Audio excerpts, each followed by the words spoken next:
नाज़रीन किराम अस्सलामु अलैकुम वरहमतुल्लाहि वबरकातुहू। आप देख रहे हैं नासरी मीडिया।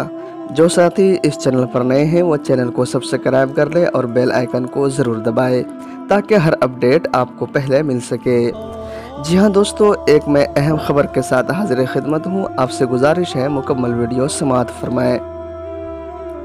एशिया का अजीम दीनी दरसगाह दारुल देवबंद में तालीमी सिलसिला शुरू किए जाने की जो खबरें फैलाई जा रही है उनका हकीकत से कोई ताल्लुक़ नहीं है। कायम मकाम मोहतमिम हज़रत मौलाना अब्दुल खालिक मदरासी का बयान। मजहबी दीनी दरसगाह दारुल देवबंद के कारगुजार मोहतमिम ने इन अफवाहों की सख्त से तरदीद की है जिन अफवाहों को फैलाकर ये तासुर दिया जा रहा है कि दारुल देवबंद में अनकरीब तालीमी सिलसिला शुरू होने वाला है। दारुल देवबंद के कारगुजार मोहतमिम हज़रत मौलाना अब्दुल खालिक मदरासी ने कहा है कि दारुल देवबंद में तालीमी सिलसिला शुरू किए जाने की जो खबरें फैलाई या नश्र की जा रही है उनका हकीकत से कोई ताल्लुक़ नहीं है। तमाम खबरें झूठ और अफवाहों पर मबनी है।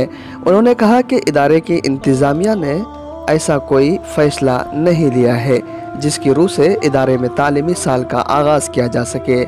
उन्होंने बताया कि मरकज़ी और रियासती हुकूमतों की जानिब से मदारिस और असरी तालीमी इदारों में तालीमी सिलसिले के आगाज़ किए जाने से मुताल्लिक़ नई हिदायत आने तक वही फ़ैसला सादिर रहेगा जो साबिक़ में लिए जा चुका है।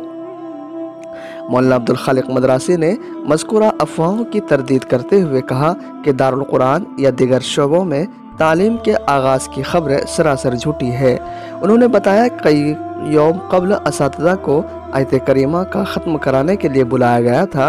उन्होंने अफसोस का इजहार करते हुए कहा कि इतने बड़े इदारे से मुताल्लिक़ इस तरह की झूठी अफवाहें फैलाने इंतहाई तकलीफ़देह है। इस तरह की अफवाहों के मुज़िर असरात इदारे पर मुरतब हो सकते हैं, इसलिए इस तरह की ख़बरों या अफवाहों से एहतियात ज़रूरी है। कारगुजार मोहतमिम ने उम्मीद ज़ाहिर की है कि आइंदा अहबाब इस जानिब तवज्जो फरमाएंगे और इदारे से मुताल्लिक़ इस तरह की ख़बरें फैलाने से गुरेज़ करेंगे।